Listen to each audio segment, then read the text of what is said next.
doing? Not a thing. You know, it's getting me down eating in these hamburger joints. One thing you gotta learn, eat where the truck drivers eat. They know the right spot.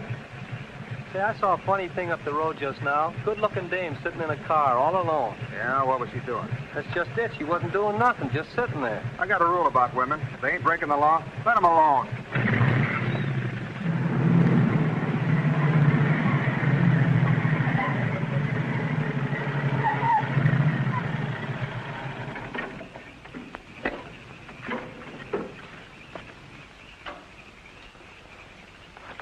I didn't mean to disturb you, miss. Just wanted to be sure everything was okay. Excuse me, lady, but are you sure you're all right?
How is she? Luckier than she deserves. I just checked on her up the road. She was acting kind of strange then. I'd better call that ambulance. I doubt if it's serious, and I'm as good a doctor as you'll find at this time of night. Let's take her inside.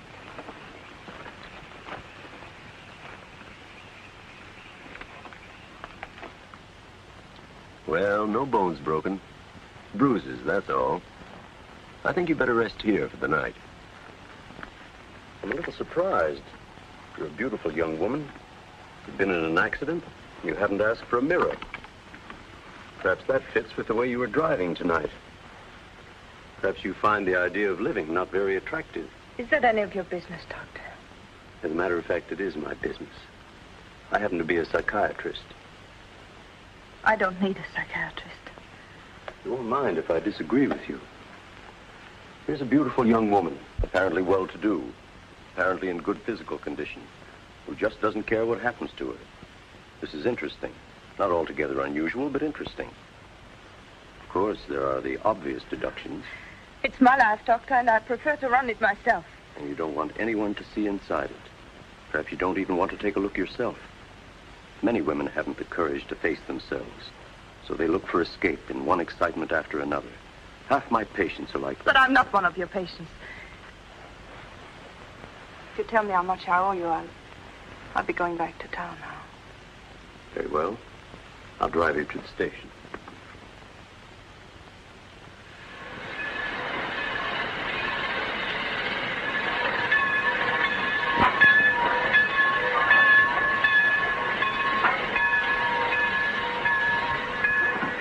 Miss Damien, you're an intelligent woman, not an idiot. Will you promise me one thing? When you get ready to throw yourself off Brooklyn Bridge, will you come and see me first?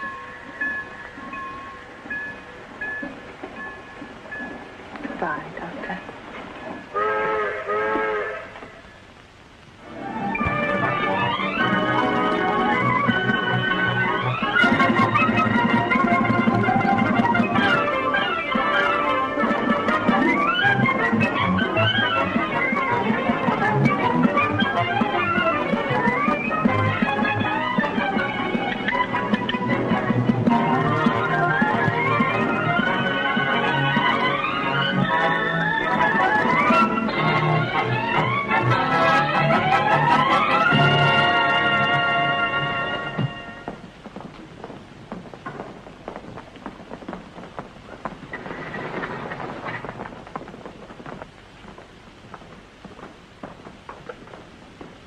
Just what is our trouble? That's what I want to know. Our trouble is Miss Damien.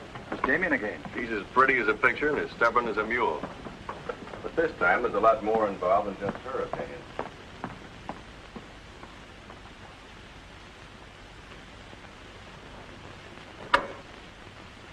Come in, Miss Damien. We were just ripping you up back a little bit. So I gathered. There's nothing personal. It's about Mr. Cortland. Cortland. Oh, yes. He runs a jewelry store. He owns Cortland and Company. London, Paris, Fifth Avenue. You may remember him as one of our biggest advertisers. Oh, what Shirley wants to say... I know what Shirley wants to say. I always know what Shirley wants to say. He wants to know why I killed the art layout on Mr. Cortland's famous jewels. And I understand the April number goes to press without it. That's right. In the first place, it's no art layout. It's a press agent's dream. But the result is we stand a good chance of losing the Cortland account. Now, am I running my department or am I not? I haven't said anything, Miss Damien.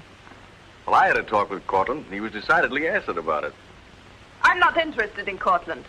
But if this magazine is going to submit to advertisers' blackmail, I'd like to know about it. Now, please, Miss Damien. If that's the policy, Mr. Cranish, you better get someone else to take my place. Please, Miss Damien, just a moment. Gentlemen, if you don't mind, I'll talk to you later. I thought I should bring this to your attention. You can't blame us for trying, Mr. No, of course not. No harm done, gentlemen. Madeline, you've got yourself all worked up. Come, sit down. I'll get you a drink. No, thanks. I don't want one. No? What is this private blackmail of yours? Threatening to quit in order to win an argument. Oh, I'd just as soon quit. I mean it. Now, tell me, what's happened? You're all wound up. What's bothering Oh, you? nothing's bothering me. You know I don't want you to quit. I won't go into my personal feelings, but you are the best art editor we've ever had. How's the insomnia? Oh, I found some new sleeping pills. Red ones this time. Red pills to put you to sleep. White pills to wake you up. Doesn't sound very sensible, my dear. What are you doing this evening? Dining with Freddie Fancher. Oh, Freddie again. Oh, I couldn't get out of it, Victor. We're using some of his drawings next month. But it'll be the last time, I promise. Madeline, you're a bundle of lies. A very lovely bundle. Beautifully tied together. I'm trying to be honest, but you won't believe me, will you? No, my dear. Because I don't really think you believe yourself.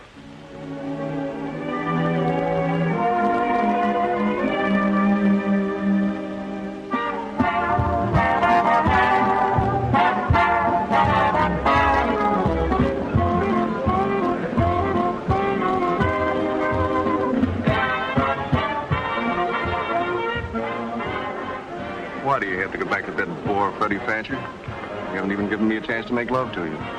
You've been doing all right. You know something? It's awfully hard making love to a woman who makes more money than I do. It'd be much easier if you made love to me. Would it? You're trying to give me the brush off, are you? Well, finally, we understand each other. Well, there you are, Freddie. There's your girl and no bones broken. I'll see you at the office, Madeline. I'd join you if somebody asked me. Nobody's asking. Fair enough. Why do you have to dance with that pollywog? Look, I've told you not to drink. I always drink, particularly when I'm with you. Oh, am I that hard to take sober? You're a voluptuous pain in the neck. I'm going home. You're not going to walk out on me. Come on, be yourself. I've told you I'm going to leave early. You can't leave me just sitting here in the snow. I'm mad about you. In my own foul way. Good night, Freddie.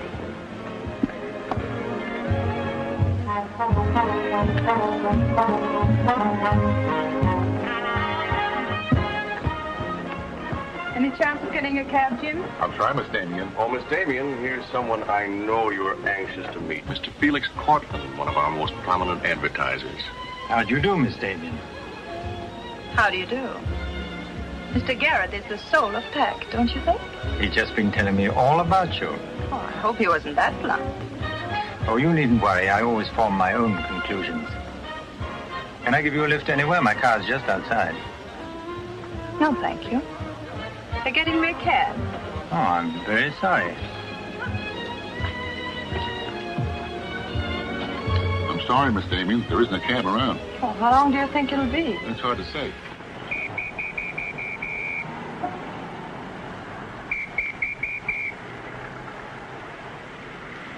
Are you sure you don't want a lift?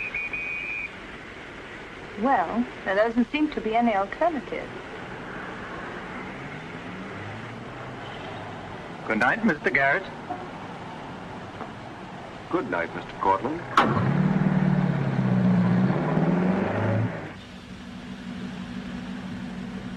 I wasn't very polite, was I? Neither was Garrett, for that matter. Oh, he always enjoys uncomfortable situations. You still feel uncomfortable? No. Frankly, I don't. Good, nor do I. You know, you're not at all what I imagined. No?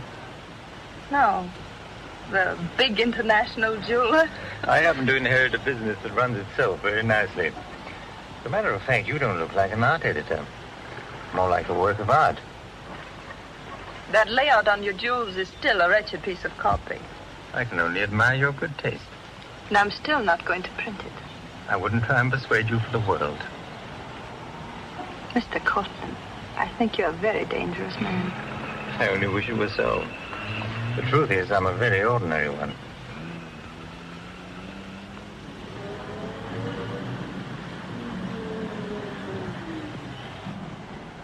Oh, I'm sorry. I forgot to give you my address. It's my fault. I forgot to ask you.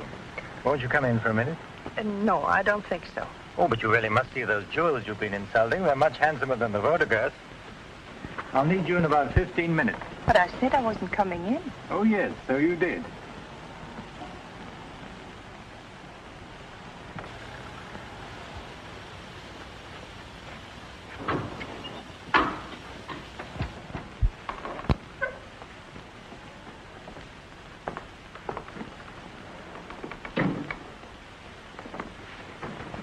Let me take your wrap. Well, I'm only going to stay a minute here. Of course.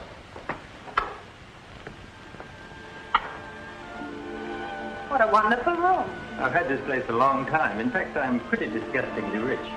Don't you find that rather pleasant? Oh, it's not so hard to take once you get the hang of it. I think I know all the troubles that come with money. And all the pleasures. Well, have you got me all figured out? Only what I see here. Good books, fine pictures. What if you ever look at them? Oh, but I do. I'm a lonely bachelor, and I spend hours here all by myself poring over old manuscripts. You don't expect me to believe that, do you? Didn't my father paint that? Was Stephen Damien your father? Uh-huh. That's very interesting. Is it? I remember when he came here to paint that picture of my mother. Everybody was fascinated by him, especially Mother. Father ended by chasing him out of the house. I'm afraid that's the way it usually ended. My father was very much in love with life.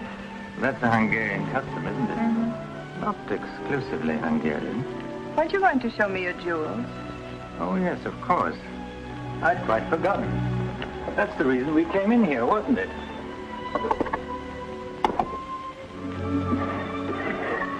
You ought to feel very flattered, Miss Damien. This safe is one of my darkest secrets.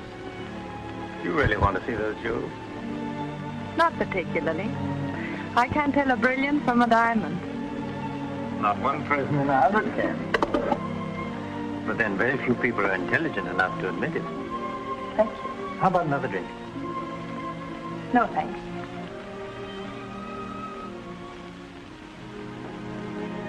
You know, you need relaxing. Lots of relaxing. I can hear your nerves snapping like rubber bands. I'm not nervous at all, see? You're a very curious mixture. A highly moral voice. That's not me, that's my mind. A man's mind, I'd say. Why not? I do a man's work. And desperate eyes. Eyes full of shadows. Insomnia does that. Does it?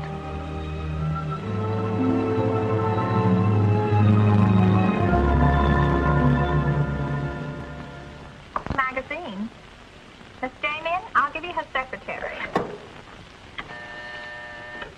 Miss Damien's office?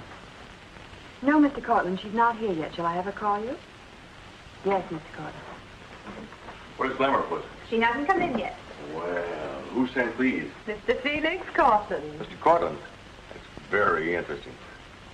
She never misses, does she? Mm-hmm. Jealous. If I'd given it any thought, I could have predicted it.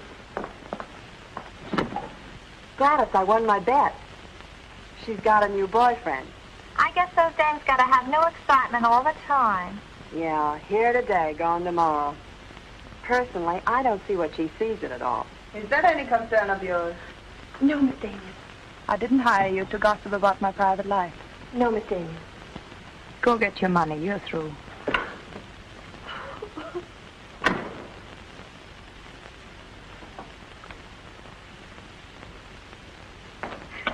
Damien, come in here. What's the matter, sweetheart? Miss Damien fired me. Fired you? What for? He heard me talking about Mr. Cortland. Cortland, eh? Don't you worry, baby. I'll fix that. Understand you fired June. That's right. What's the idea? I don't like people to gossip about me. You don't, eh? No, I don't. Well, it's pretty late to be thinking about a thing like that, and it's a rotten trick to take it out on your secretary. Get out of here. You don't think your life is a secret, do you? Boys were betting 8-5 this morning that the Cortland layout would be in the next issue. You're disgusting. Madeline, why don't you get wise to yourself? Everybody else is. One romance after another, that's your whole life, and you adore it. Get out. You try to dress it up with pretty words, but you don't fool anybody. They know what you are, and you'll never change. Get out! You don't care because it's too much fun.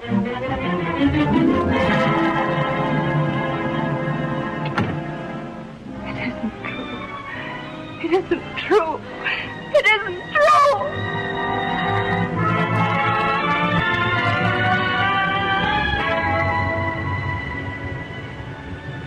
I'm a little surprised. Here's a beautiful woman who just doesn't care what happens to her.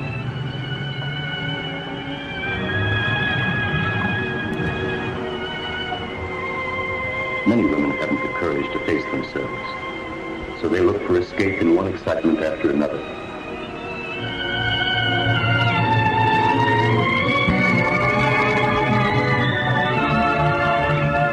Perhaps you find the idea of living not very attractive. Lady, if you want to kill yourself, why don't you climb the bridge?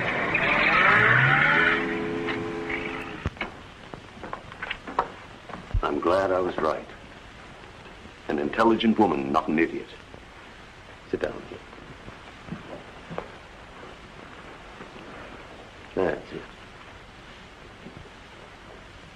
Now, if you feel like talking, just go ahead and talk.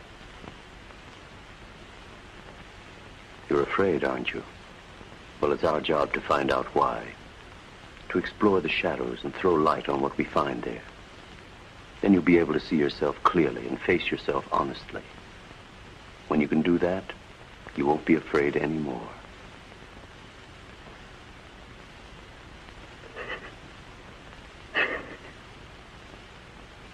I was living with my father.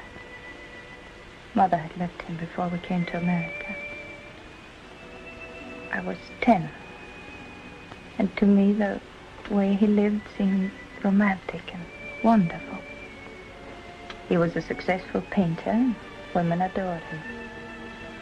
He went his own way and did what he pleased. Just as you've been trying to do? I suppose so. But why? Did it make him so very happy? Oh, I was certain he was the happiest man in the world. Until he killed himself. Then you couldn't understand why he did it. You understand now? I think I do. Did you ever do any painting yourself? I used to. Why'd you give it up? Oh, didn't pay enough. And besides, I didn't want to be like my father. I wanted my own life. And have you been living your own life? Of course I have. The kind of life you really want? I don't know. I don't know. Don't you think you've been hiding from yourself? Did you ever try and discover the person you really were, deep down underneath? I never cared to. I'm not so sure I do now. In that case, I'm afraid I can't help you. But of course, that's entirely up to you. Shall we go on then?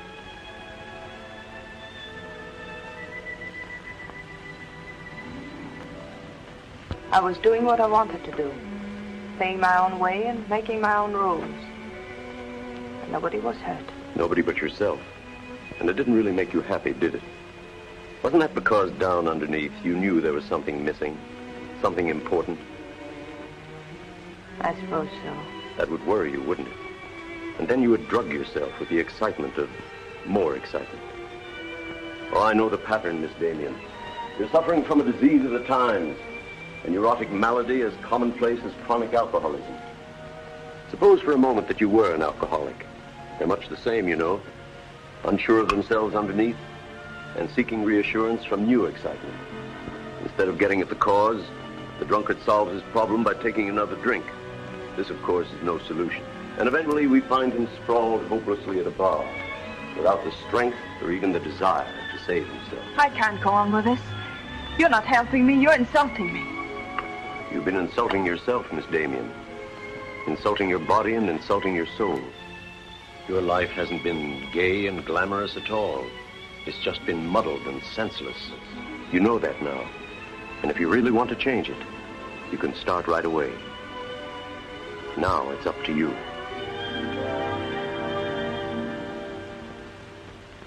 My apartment, Ethel. The rent's paid till the end of the month. Darling, I feel like a vulture, wheeling over your head. I'm not in, whoever it is. Miss Damien's office. No, she still hasn't come in, Mr. Cortland. Well, I don't know exactly. Later in the day, Did he hang up? Yes, good. Let me call him back, darling. You may be sorry later. Everything in this file returned without comment. This I would ask to see more of their work, and these you may be able to use. But you haven't given me your new address. I'm not giving it to anyone. Hello, Madeline. Beautiful, would you mind popping out for a minute? That's just 60 seconds. You better talk fast.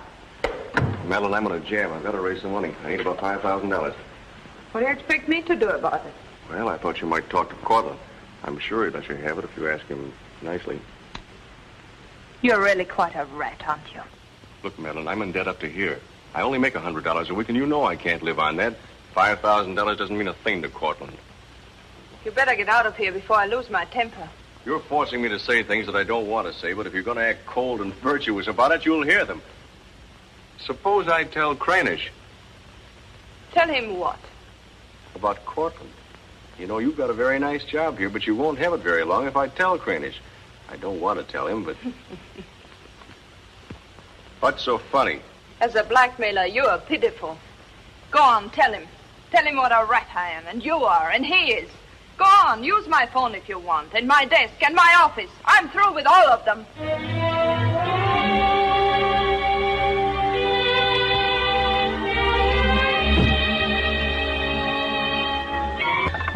Boulevard Magazine. No, Miss Damien hasn't been back. Just a moment, please. I'm sorry, she doesn't work here anymore. You might try at her home. Waldorf Apartments. Waldorf Apartments? Miss Damien? Oh, no, she gave up her apartment. Why don't you try the post office? Dalton? Damien. Here, Richard Caleb, 137 West 50th Street. Well, I've nothing to tell you except that Miss Damien has taken my advice as a doctor. She'd been living in an area of infection, and she's removed herself from it. I take it you consider me part of the general contamination. Now, you've come here for information, not diagnosis. I usually charge a fee for insulting people. I'm willing to pay for data of any kind. Yes, I gathered that. But I've nothing for sale. I suppose you're being very ethical, but I'd like to talk to Madeline. In your presence, if you wish. Miss Damien is living under a different name in a different world. She told me to tell you, if you inquired, that she was busy growing a new soul. Now, would you please keep off the grass? Goodbye, Mr. Cortland. Bye, Doctor. Doesn't it ever worry you, playing the almighty in this fashion? Not particularly. I'm used to it.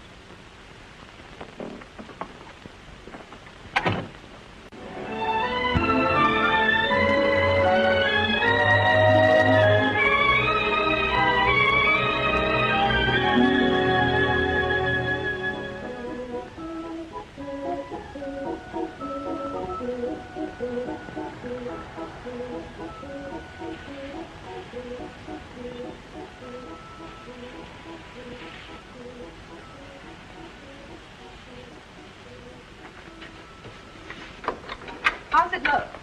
It's better than torn wallpaper. So you think I'll tell him then? Oh, you do better have to get the hang of it. I only hope the new tenant will like it. Well, he seems awful particular. He's a floor walker at Macy's. Oh, well, you can always give it back to me. You'll never sell it, you know. Take my advice and try something more cheerful. You know, like flowers and butterflies. I'll do that. Thank you, Mrs. Geiger.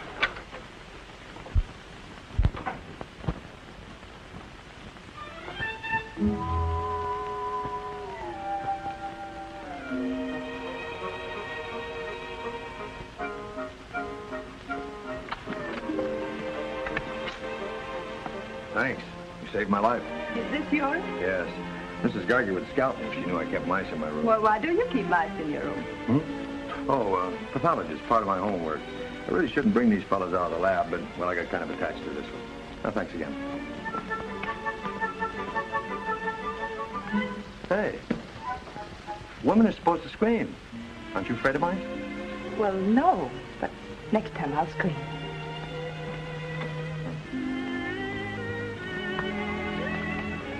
Good afternoon, Miss Green. Hello, how's the work going? Oh, all right, I think. Keep at it.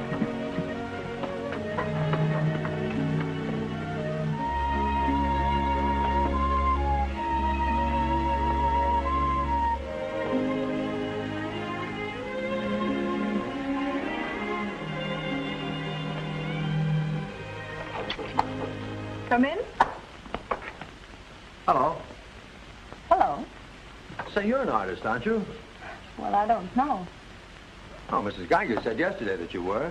She's an authority if I ever saw one. I was wondering, could you do a job for me? Want your portrait painted? Me? Oh, no. No, nothing like that. I'm doing some research, and it has to be illustrated. Oh, what do you want me to draw? Nothing fancy, just blood cells and things. Sounds fascinating. Oh, it is, really. You see, it's a lot like...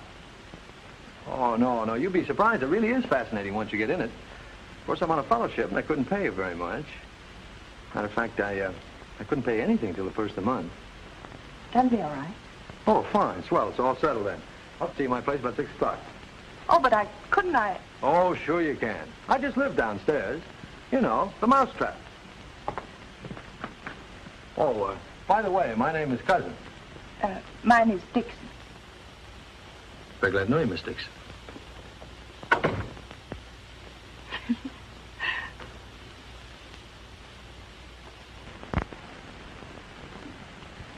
Just what am I drawing? Am I allowed to find out?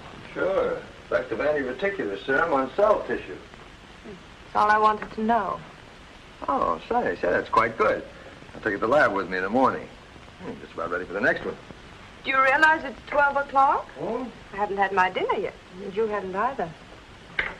Oh, gosh, I'm sorry, but well, I got so wound up on this. So did I, but now I'm hungry.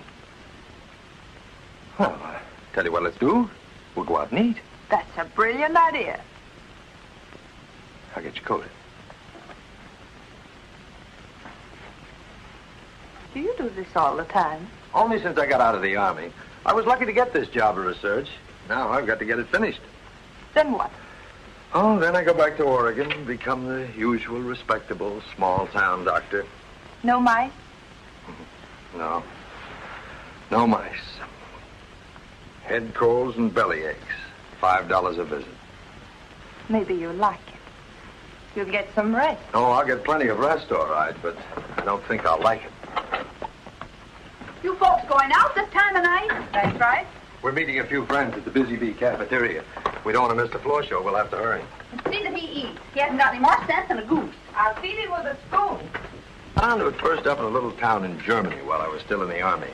I met a couple of Russian medical officers who were working on it in particular, and well, they were pretty steamed up about it. Hi, sir. No, thanks. We got together the first night over a bottle of vodka. I remember the town was still burning. Well, maybe it was the vodka, but anyhow, we got to talking about anti-reticular, and, well, I guess I got pretty excited. You mean you speak Russian? Over a bottle of vodka, anybody speaks Russian. Care for some coffee? No, thanks, I've milk. Oh, one, please. At any rate, I promised myself that night that just as soon as the war was over, I was going to do a job of this. You haven't stopped to eat ever since. That's an error I'm just about to rectify. $1 even. There you are. Thank you. Thank you. You, sure you've got everything you want? Oh, yes, thanks. You know, I don't think you're much of a doctor. Do you call this a sensible diet, pancakes and pickles? Well, scientifically, there's two kinds of diets.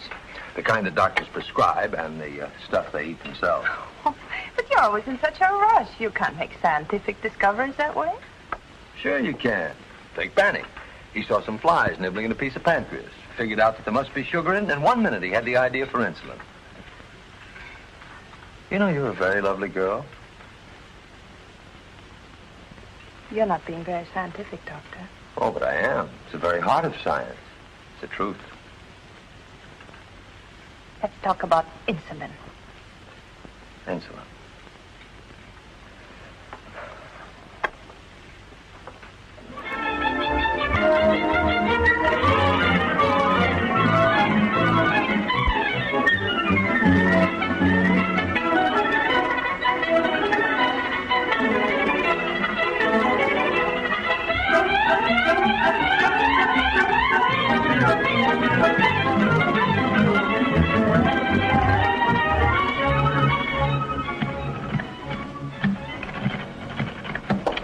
Come in.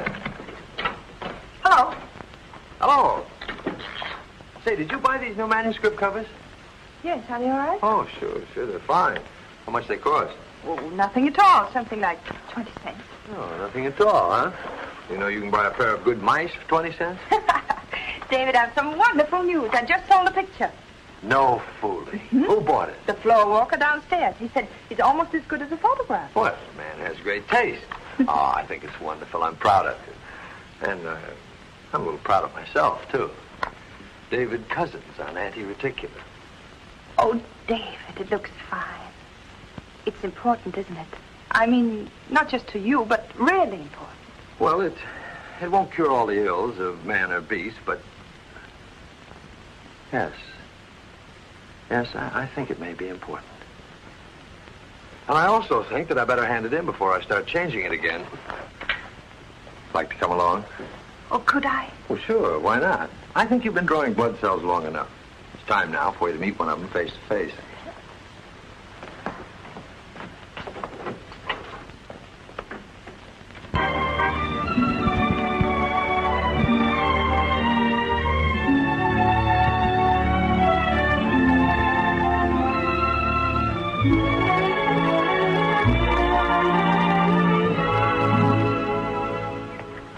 I hope your text is as good as your illustrations. I hope so, too, sir.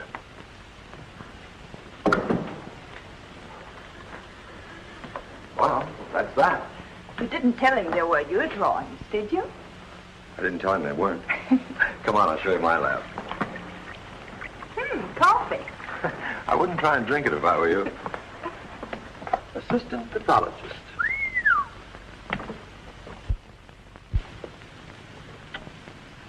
Well, this is me. How do you like it? Oh, I think it's wonderful. But how do you find anything in this place? Been here for 6 months and I haven't lost anything yet. Doesn't matter anyway. If the boss okays my research, I'll be out of here in a week. Back to Oregon? Yes, back to Oregon. All that way just to make a living. Is it as bad as all that? Oh, what's the use in kidding, Madeline? I'm so much in love with you, I can't see straight. I haven't done any work in here for days. I just sit around waiting until I can see you. I know. Because that's just what I do. Wait to see you. Darling. Oh, darling, I never felt like this about anyone before. Tell me, when did you first know? Oh, when I first saw you, I think. Yeah, me too. I'll never forget you standing in that hall with a mouse in your hand. Only I didn't know then what was happening. I thought I had the flu. Will you marry me? Oh, David. Well, will you?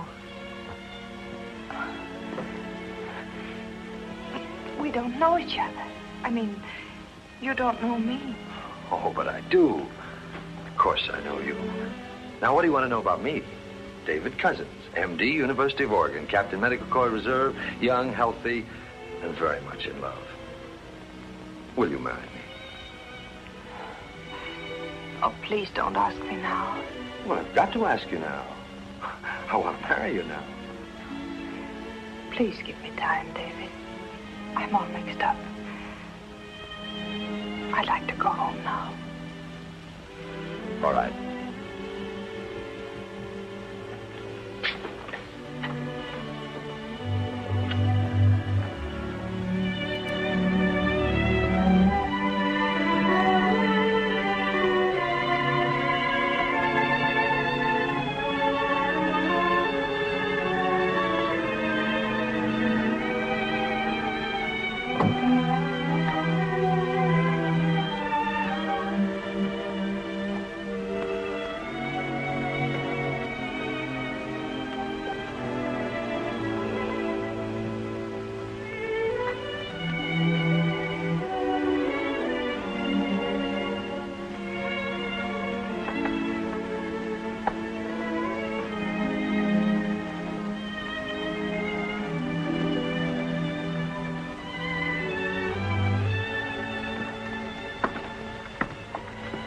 Madeline.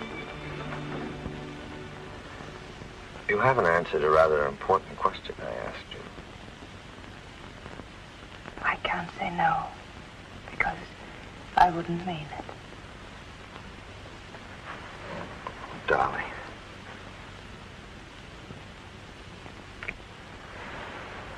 David, I do love you.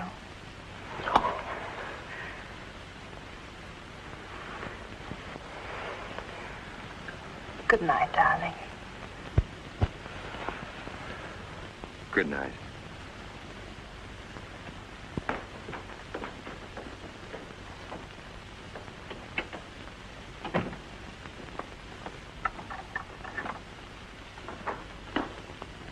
Hadn't you better close the door?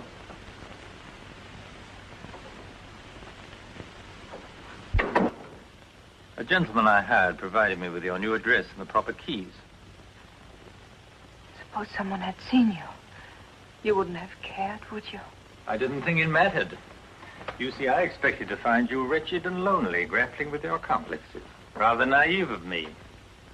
Will you please go? Of course I'll go. But before I do, wouldn't you like to tell me about him? Why? I'm in love. Now, laugh if you want. I don't feel like laughing. I've always wondered if it were possible for people like you and me.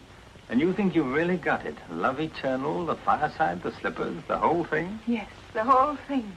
I'm very glad for you. And I think I'm a little sad for myself. You haven't told him, have you?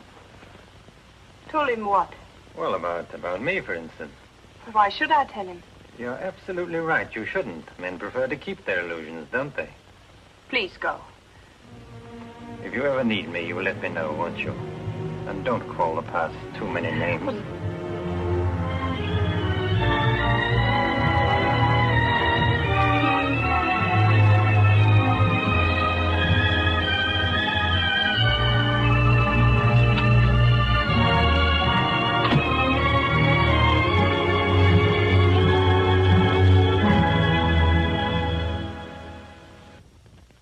What you say. I'm going to marry him just as soon as it can be arranged. You want to run away from your problem? I'm not running away.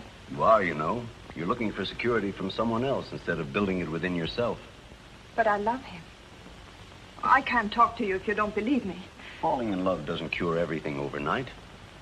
What do you mean? Let's be honest. There's a side of you that hasn't fully changed. Isn't that true? That is true, isn't it?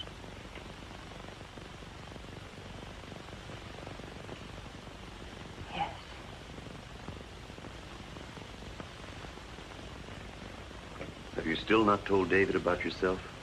I couldn't tell him. You let him fall in love with an illusion, with someone who doesn't exist. I could never tell him. He might stop loving me. Isn't that a risk you'll have to take? You're being very careless about it. You can't build a lifetime relationship on a lie. If you're really in love, you'll tell him.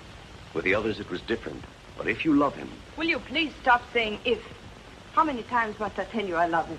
But real love is a sharing. If you're strong enough to face this yourself, you're strong enough to face it with David. I can't do it. I can't risk the only happiness I've ever had. That's up to you, Miss Damien.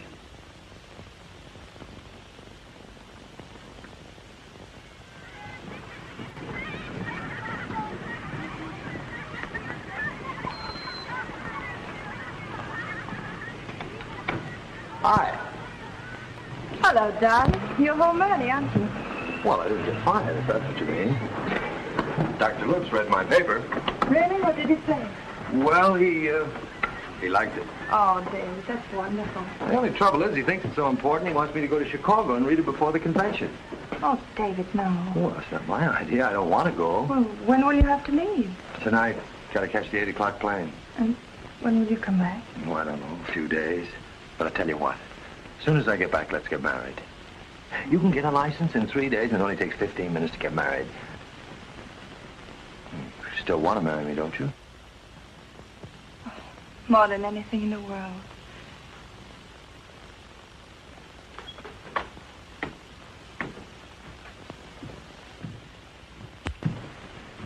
You know, I'm going to feel kind of silly at that convention. Of course, it's a great honor and all that, but you realize that I'll be talking before some of the biggest men in the field? What's the matter, darling? Nothing. I was just thinking how I'd feel if you didn't love me. Oh, don't be silly. Not a chance. David, could you ever stop loving me? Well, that's really a gruesome thought. Of course not. Even if there was a reason? The world is bothering you. Nothing. I just wanted to be sure. Sure about what? That you loved me and not an illusion you built up about me. Scientists can't believe in illusions. I believe in you. You're the best thing that's ever happened to me. 4 shirts. I wonder if that'll be enough. Come to think of it, it'll have to be. That's all I've got. Socks? Well, that just about does it. Madeline, was there something special on your mind? Something that you wanted to tell me? Just that I love you, that's all.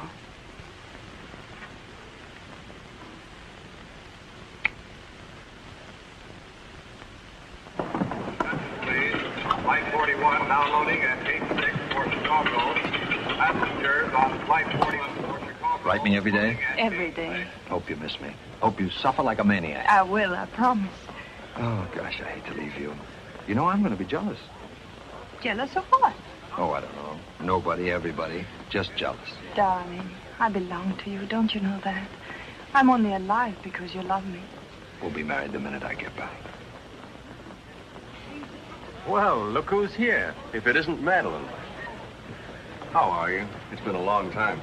David, this is Mr. Garrett. I used to work with him on a magazine. How do you do? I quit the racket, though. Or perhaps the racket quit me. Garrett's doing some confidential work for me now. How are you, Miss Dixon? This is Mr. Cortland, David.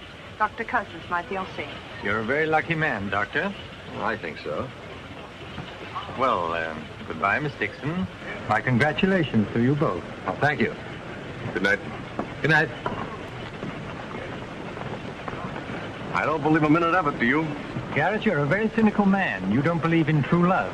You don't think Madeline does either, do you? I don't know, but I've always been fascinated by miracles.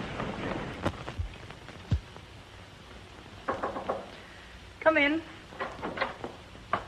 Telegram for you, Miss Dixon. I thought I'd bring it up myself. I thought it might be important. Bad news? He won't be back till Friday. That's men for you. You never can count on them. Oh, I forgot. A doctor somebody called you, said you were to call Miss Ethel Royce. She's been trying to get in touch with you. Friend of yours? Yes. I suppose you got your own reasons, but you ought to get out and see your friends instead of sitting in this room all day and all night. Thanks, Mrs. Geiger. None of my business, mind you.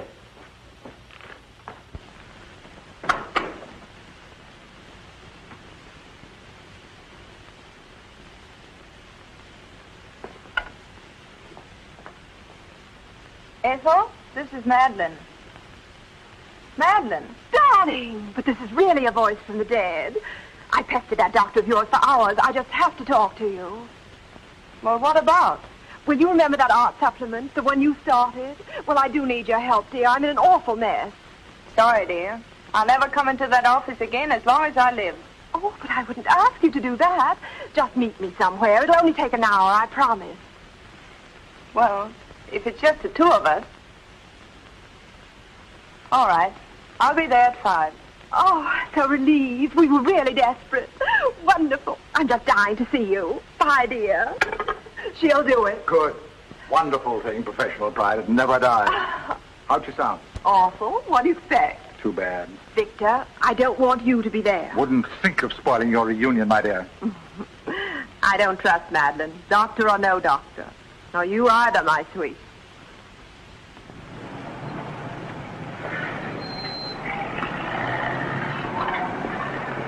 Hello, Miss Damien. Glad to see you back. Glad to see you, Jim.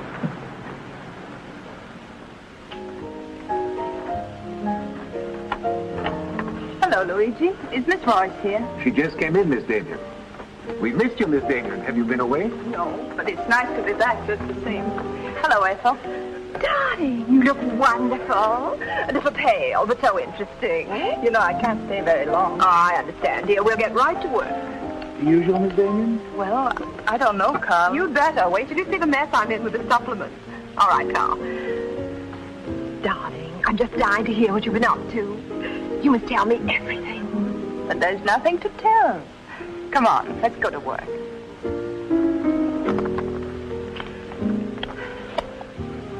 You're just marvelous, my dear. You made the whole project seem utterly simple and practical. Not for me, please. Darling, you used to be able to drink 10 in a row. I'm out of training. No one would know it, my dear. You seem just like the old Madeleine again. It's the surroundings. What do you say we have dinner and go to a show? No, really, I've got to stagger home. Madeline, my dear, this is a surprise. Victor, hello. What good fortune running into you like this? Do you mind? Don't let us fool you, Madeline. You heard me making the date with you. It's true, but I'll deny it. Frankly, I wanted to have a look at you. You look very dashing for a hermit. Thank you. We've all missed you desperately, haven't we, Ethel? As though our little hearts would break. What about a drink with your old boss? Please, whatever it is. I've got all the data we need on the supplement. Good. What about the data on Madeline? No data. Now, if you'll excuse me, I'll... You can't go now. Look who you'll run into. He's seen you. Garrett no longer graces our staff. What happened? He got to be utterly gritty. Say nothing of a slight discrepancy in his accounts. Mr. Garrett believes that the world owes him a gay life, no matter who pays for it. Well, hello, stranger. How are you? Wonderful. Nobody here seems particularly glad to see me. Should we be? Oh, well, it's been nice knowing you. There goes one reason for my ivory tower. One? Darling, I'm constantly running into men who adore you. Slews of them. Hated them all. I know what you're thinking. I had an odd way of expressing my distaste. Not odd, darling. Shall we say just, moody? Well, here's to memory.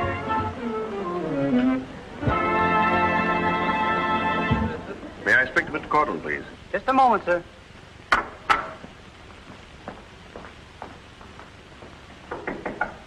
Just a minute.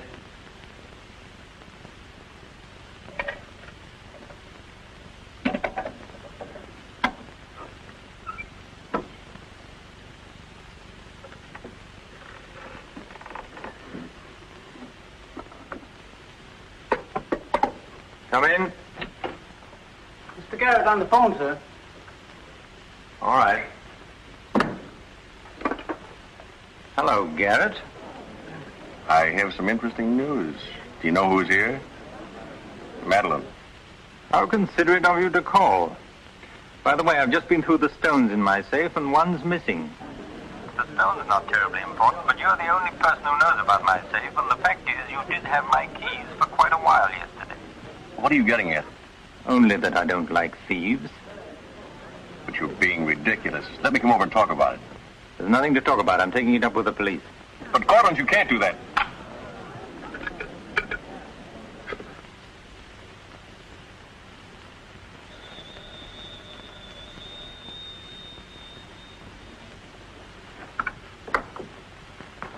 Mr. Garrett again, sir. Tell him I've gone out. I'm sorry, Mr. Cortland has just left.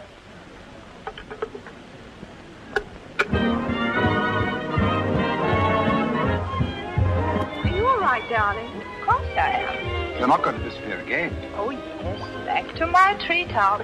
It's raining. Let me drive you home. Oh, no. Ethel wouldn't approve. Good luck, my dear, on your treetop. Bye, darling. Well? Let's face it, she's a changed woman. She'll never change, darling. She's just got herself a new set of words, that's all.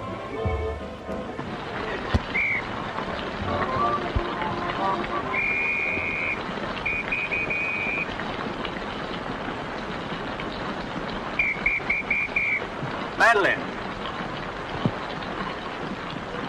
Hop in. No, thanks. I'm waiting for a cab. Don't be silly. There are no cabs. You'll get drenched. Please. I'll drop you off. I'm going home alone. Come on, in you get.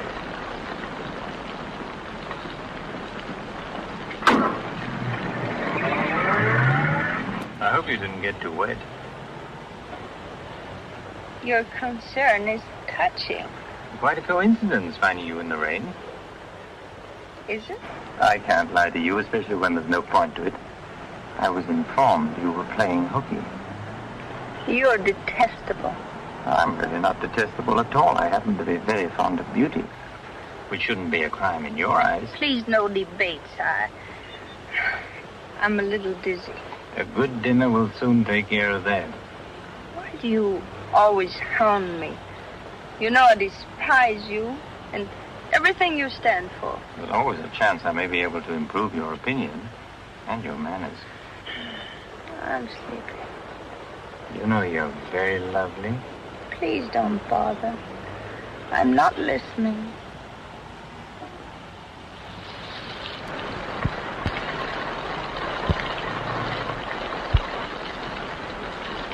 Where are we? Don't you remember you visited here once upon a time? You're foul. You said you were taking me home. You forgot to mention the subject. A significant omission, as your friend Freud would say. Come on, I'm getting soaked. That'll launch you. I'm going home. Right after dinner. Think how wonderful you'll feel when you slap my face.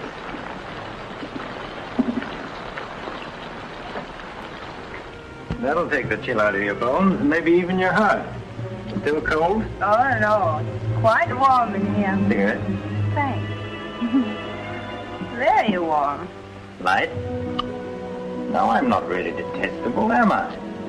No, I am. Why? Because I ought to go home. In this rain, you mustn't even think of it. You see, you are detestable. And you've been very annoying for months. Madeleine, we belong together. You know that. No, I don't know that. You do. We feel the same way about life. You're not making sense, Mr. Courtney. Why make sense? Doesn't this make more sense than talking and lying? No sense at all. Then what would you call it, darling? Stupid. Madeleine, you're wonderful. Stupid. You're sweeter than... Stupid. I'd better see who it is.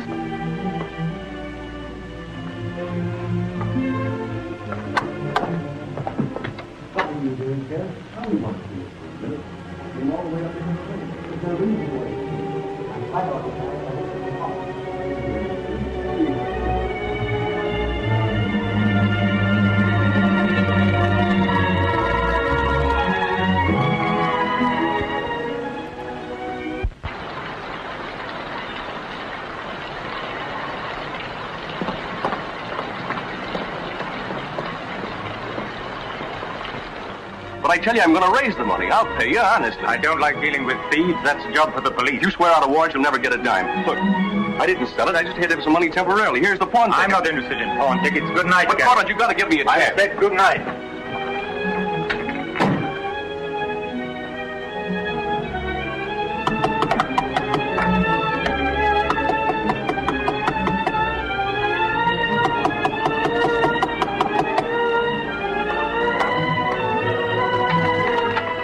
Let me talk to you. Let me explain this. You stupid fool. You'll have the stone back. I'll get it to you. I promise I will. All I need is a little more time, just a couple of weeks.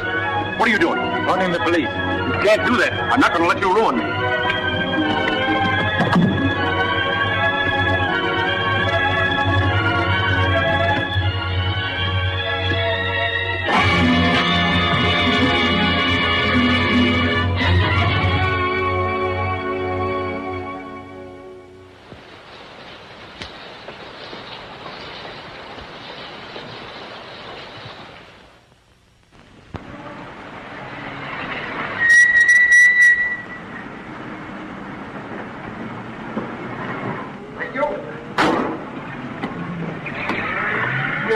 Lovely this morning, Mrs. Geiger. You wasn't expected back until Friday. That's what I like to cheer you. Welcome home.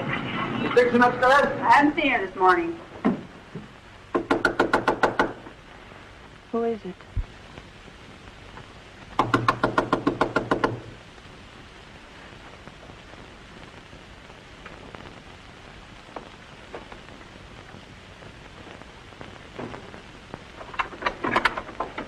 Hi. Darling. Oh, I couldn't wait till Friday. I just said my little piece and ran out on them. Oh, I needed you so badly. I feel lost without you. Don't ever leave me again. Oh, that you can depend on. Say, I've got big news. I'm a success. Oh, tell me all about it. I wonder what's the matter with you. You don't look very good. Come on, I think you better get back in bed. Now then, first, I don't have to go back to Bellyaches in Oregon. You're not marrying a small-town country doctor, young lady. You're marrying a promising young research scientist. At least that's what Dr. Broder says, and he ought to know. He's got a long white beard. Oh, darling, I'm so proud of you. I think I'll take your temperature. Gee, I wish you could have been there. When I finished reading my paper, they all got together and offered me my own laboratory in California. I still can't believe it. There it is, right in the paper. You'll find it on the bottom of page 10.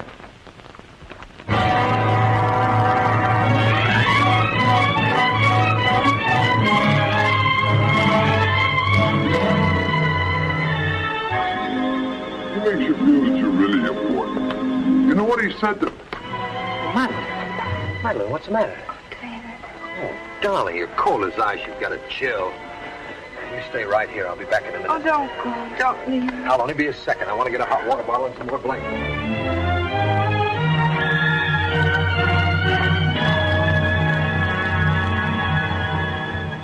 Miss Madeline Dixon at home? I don't know. Friends of hers? We're from police headquarters. Where's the room? Upstairs. What do you want to see Miss Dixon about? We'll tell her. Well, perhaps you'd better tell me first. Miss Dixon isn't well. Who are you? He's a doctor. He lives here. If it isn't important, I suggest you come back tomorrow. It's important.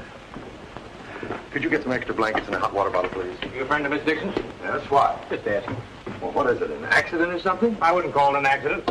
I wish you'd cut out this mystery and tell me what it's all about. Okay, Doc, take it easy. Madeline, these men are from the police. They want to We'll take over from here, Doc. I'm Sergeant Patelli. This is Sergeant Beitler.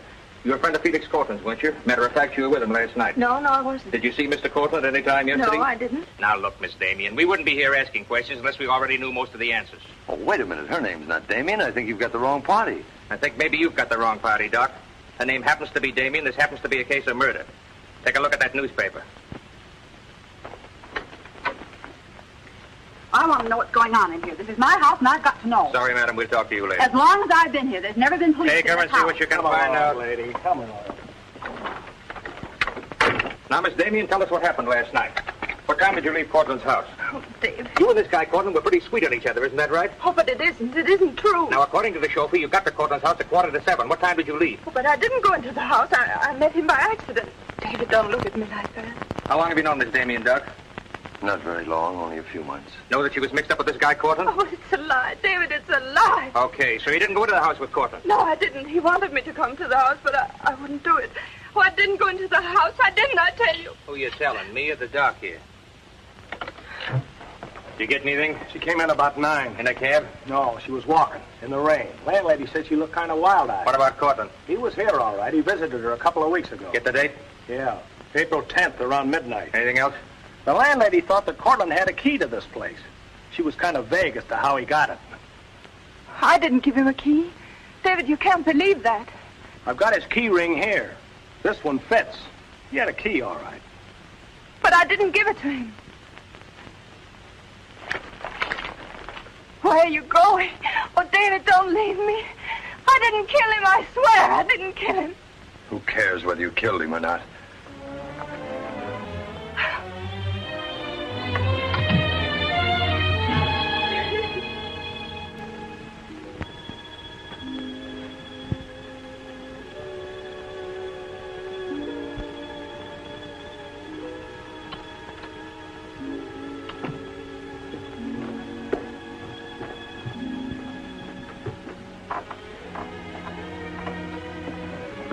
Could I see him for just a minute? Well, it isn't regulations. Okay, 66. David, please listen to me. You lied to me. You've always lied to me. But I'm not lying now. I didn't want to go with him. He said he'd drive me home. And he made love to you, didn't he? Oh, don't deny it. Of course he made love to you. He had a key to your room. I should have told you many things. I tried to, but I just couldn't. If this thing were so innocent, you would have told me. When I said I was in love with you. When I asked you to marry me. I was afraid, David. I was afraid you wouldn't understand. You bet I wouldn't. Before I met you, I was horrible. But you changed all that. You made me sane and happy. Why keep on lying? You tried that upstairs and it didn't work. Look, I was in love with you. All right, I made a mistake. I thought you were something wonderful and you turned out to be something else. So let's just forget about it. The only thing that you can do for me is let me alone. love you, David. I'll always love you.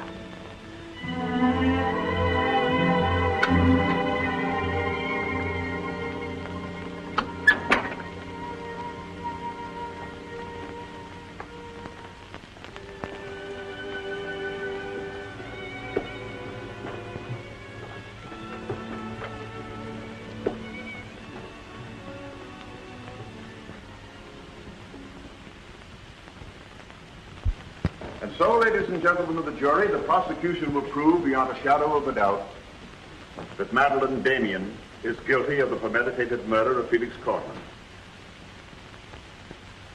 We will prove that she was in his apartment the night he was murdered. We will prove that her fingerprints are on the table lighter with which he was murdered. And we will prove further that she had a motive for the murder. For after all, this is a very simple story. To one man, Dr. Cousins, she was a pure and noble woman. To the other, Felix Cortland, an irresponsible light of love. Too self-indulgent to be faithful to the man she wanted to marry, too weak and lacking in character to break with Cortland. Her twisted soul was bent on a heartless deceit, to make one man believe what all others knew to be a lie. And when Cortland threatened to expose her, she went to his apartment to plead with him in the only way she knew. She embraced him. She made love to him. And when in spite of that, he threatened to expose the lie that she was living, she silenced him forever. Ladies and gentlemen of the jury, the state asks you to find Madeline Damien guilty. Guilty of murder in the first degree. On the night Mr. Cortland called on the defendant, did you let him into her apartment? I certainly did not. How did he get in then? He must have had a key of his own. The key of his own? Where was the defendant when he arrived? Out with the doctor, I suppose, pulling the wool over his eyes.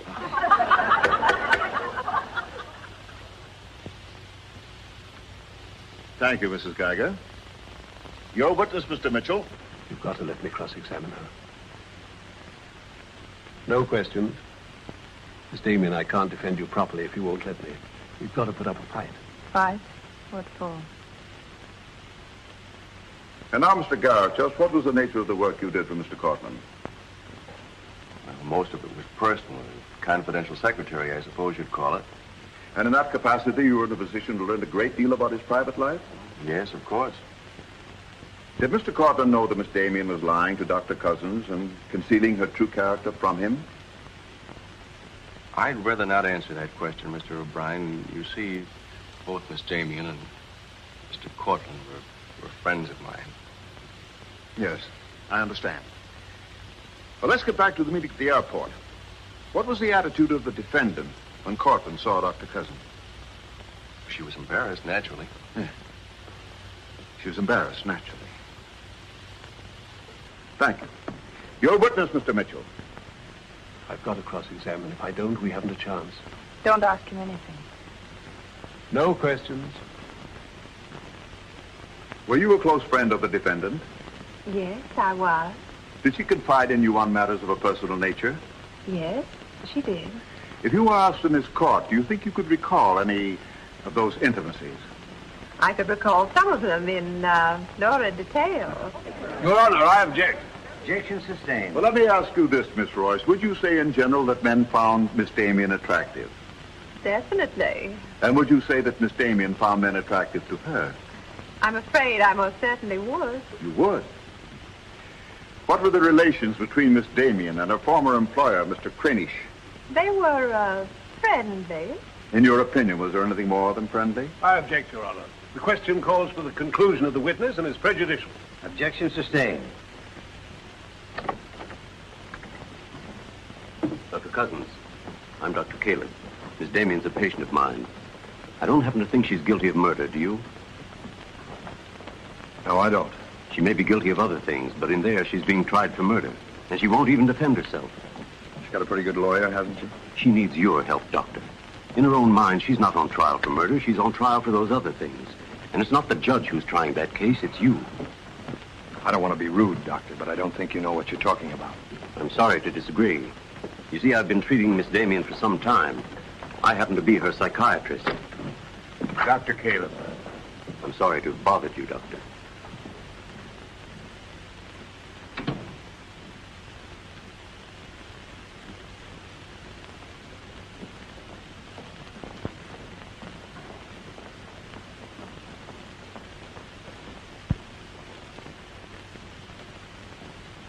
Your name, please? Richard Caleb. You're a psychiatrist? Yes. Miss Damien came to you as a patient? Yes. Did she come of her own free will? Yes, of course.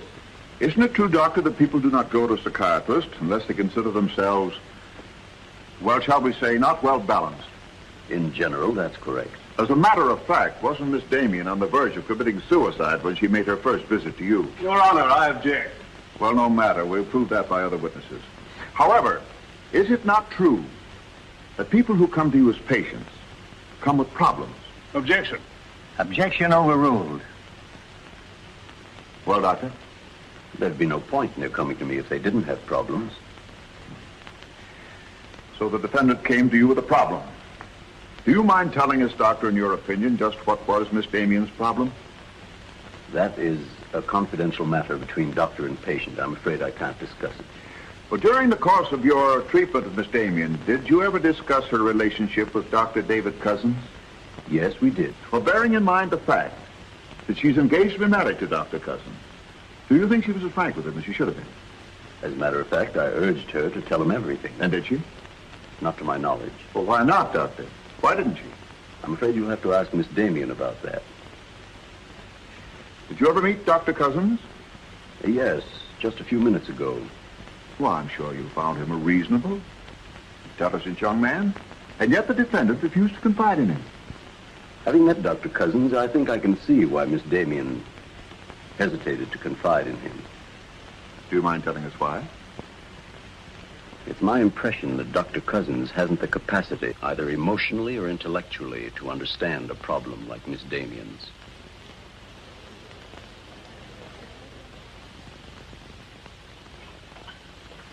How's the trial going, Doctor? Not very well, I'm afraid. There's a Dr. Cousins in your office. Oh? He said you weren't expecting him. As a matter of fact, I was expecting him. Hello, Doctor. Sit down, relax. Tell me, is this a professional or a social call? Dr. Caleb, you said some pretty rough things about me this afternoon. Yes, I did, didn't I? I think I'm entitled to an explanation. So do I. As a matter of fact, I'm very glad you came over. I wanted to talk to you about Miss Damien. I'm not interested in Miss Damien. I'm glad to see you're still in love with her. And I'm not in love with her. All the better.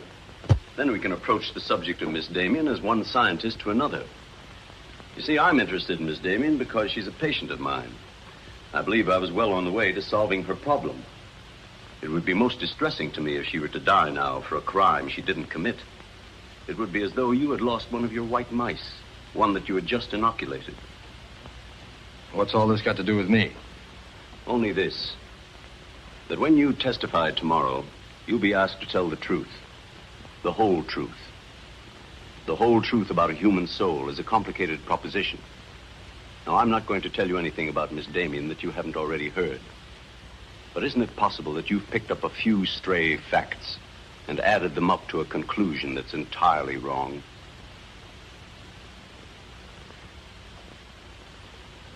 Won't you sit down, Doctor?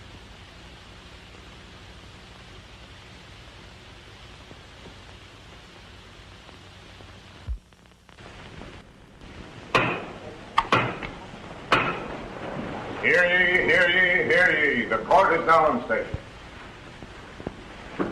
Call your next witness, Mr. O'Brien. Dr. Cousins, please. This will be their last witness. You've got to let me put you on the stand. I tell you quite frankly, Miss Damien, if you won't testify, we haven't got a chance. Raise your right hand. You solemnly swear to tell the truth, the whole truth, nothing but the truth, so help you God? I do. Please be seated. Your name, please. David Cousins. Under what name did you know the defendant? Madeline Dixon. Did she ever tell you her true name? No, sir. Did she ever lie to you about her identity? Yes, sir. How long did she continue to lie to you? Till the morning the police came. Did she ever tell you about her relations with Cortland? No, she didn't. You proposed marriage to the defendant, and she accepted you. Yes, sir. And still she didn't tell you about Cortland? No, sir. When did you first know of the true relationship between them? Same morning, the morning the police came. Oh, I see. And from the moment you met her until the day she was taken into custody, you didn't know the truth about her character. I object, Your Honor. Mr. O'Brien, haven't you covered your point? Well, Your Honor, I'm merely trying to clarify for the jury the true nature of the defendant's motive. Proceed. Thank you. One more question, Dr. Cousins. If you had known the truth, would it have affected your love for the defendant? Your Honor, I must protest. Let him answer. Objection withdrawn. And now, Dr. Cousins, if you had known the truth, would it have affected your love for the defendant?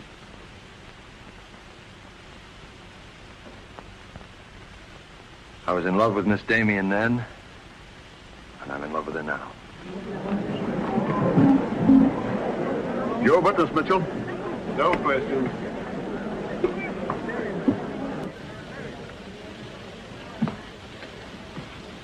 Did you really mean it? Yes, I really meant it. I can't believe it. Now will you let me put you on the stand?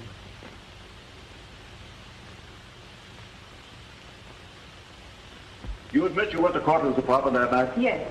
He made love to you? Yes. Did you have any conversations about Dr. Cousins? No.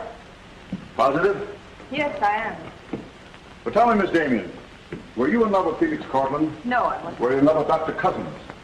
Yes. Oh. But you went to Cortland's apartment nevertheless. Yes, I told you that. You were in love with one man, yet you chose to visit the apartment of a man you didn't love. Did you go of your own free will? Yes. Mr. Cortland didn't force you or threaten you? No. Then why did you visit him? I don't know.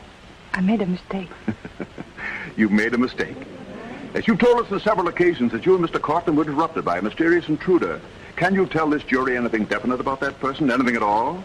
No, I didn't see him. You didn't see him? I only heard his voice. You seem very certain it was a man. It was a man. What did he say? Well, I don't know. They were talking in the hall. I couldn't tell what they were saying. Yes, you heard a voice.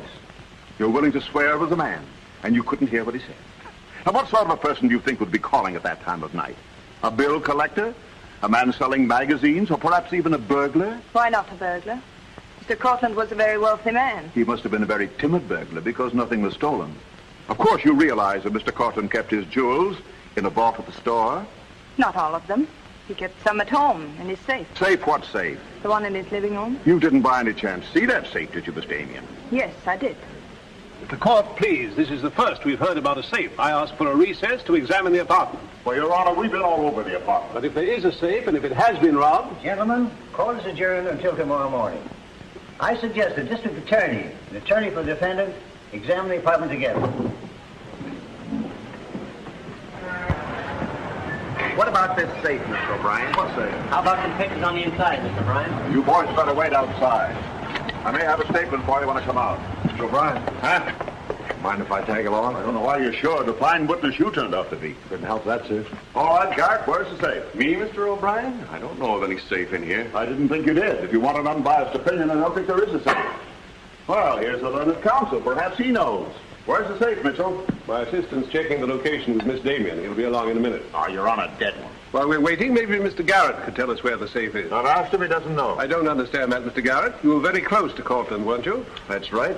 I'm sure if there was a safe in here, I would have known about it. At least I would have seen the key to it. The answer's very simple. There is no safe. What did you find out? I got the dope on him, Mr. Mitchell. Splendid. It's over here in this bookcase. You were wrong for once, Mr. O'Brien. Could be. What do you know about that? Have you got Cortland's keys? There they are. Thank you. That looks to me very much like a safe, Mr. O'Brien. Yes, it does, doesn't it? But not like a safe that's ever been robbed. I don't think a good burglar would leave those behind. Well, I guess we're right back where we started from. Well, I've seen all I want. How about you, Mitchell? You win this round. Lock it up, sir. Yes, sir. See you in court, gentlemen. I'll give you a lift, Doctor. No, thanks. Sergeant, I have some papers here, Mr. Cortland, I'd like to put in order. Do you mind if I stay? It's all right with me. We're finished with the flight. Thank you very much. Anything I can do for you, Doctor? Oh, I was just curious about something. I've never seen a safe like that before. One that operated with a key. Come to think about it, I guess I haven't either. Normal assumption about a safe is that the lock works on a combination. Yes, I guess most of them do. I was wondering how you knew that this one worked with a key. You said you'd never seen the key to it. Did I say that? Uh-huh. I guess I must have said something I didn't mean. Oh, I see. There could be another explanation. Really? Yes. That you were lying when you said you'd never seen the safe before. You're not serious, are you, Doc? I'm a scientist, Mr. Garrett. When we get hold of an odd fact, we consider every possible explanation. We make some of our most important discoveries that way. Well, it must be fascinating work. Yes, it is. Suppose I had known about that safe, which I didn't. What would that prove? Frankly, nothing. But it does suggest a theory. You were very close to Cortland. You knew about the safe. Maybe the safe was robbed. Perhaps he found out about it. He was quarreling with a man in the hall the night he was killed. Maybe that man was you. That's a very interesting theory. Yes, isn't it? Well, as I said, I'm a scientist. When we hit on a theory like that, the next thing we do is to test it. That's all I'm doing. I see. Then you won't mind having a little talk with the police? No, why should I? Fingerprints. But then, of course, if you've never seen the safe before, you won't mind them checking it for yours. Oh, certainly not.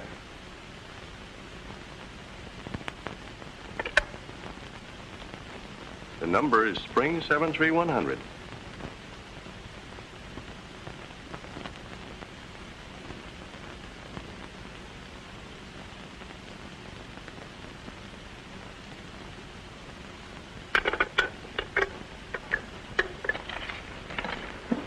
Okay, Doc. No hard feelings. Don't you think this sort of thing is rather out of your line, though? I guess maybe you're right. Bye, Doctor. Goodbye.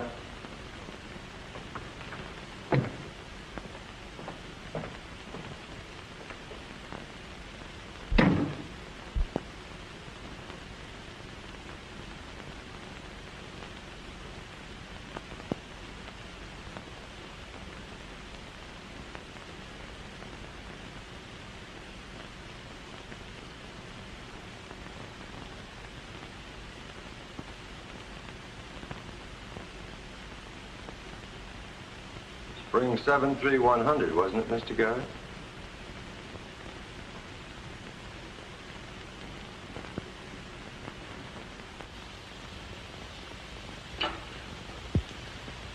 I guess maybe I underestimated you, Doctor.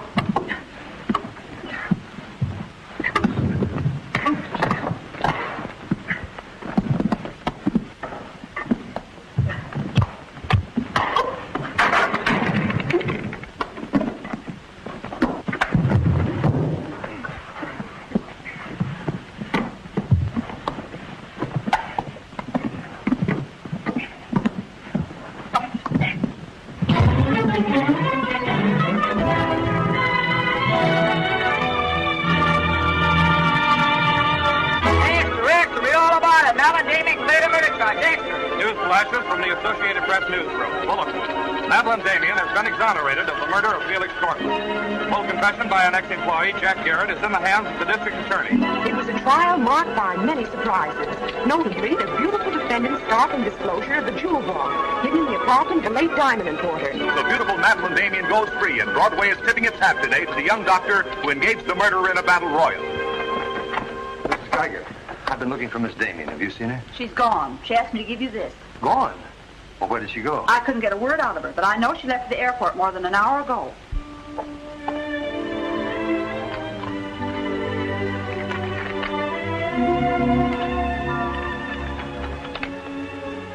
David, dear, I can still hear your voice in that courtroom, and I'll never forget what you said. You did much more than save my life. You made my life worth saving. I can't bear to tell you how much I love you and want to marry you. But right now, that wouldn't be fair. I'm going away for a while. I want to be terribly sure, after all this, that I can really be the kind of person you once thought I was. Maybe after a while that will be possible. And then, when we're both sure, David, please ask me again. Goodbye, my darling.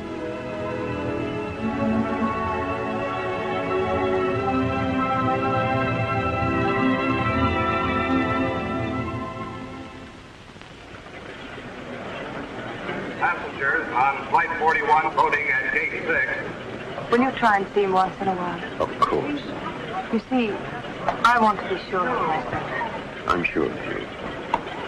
Are you really? After what you've been through, I'm very sure. All aboard, please. Goodbye. I still think you're making a mistake.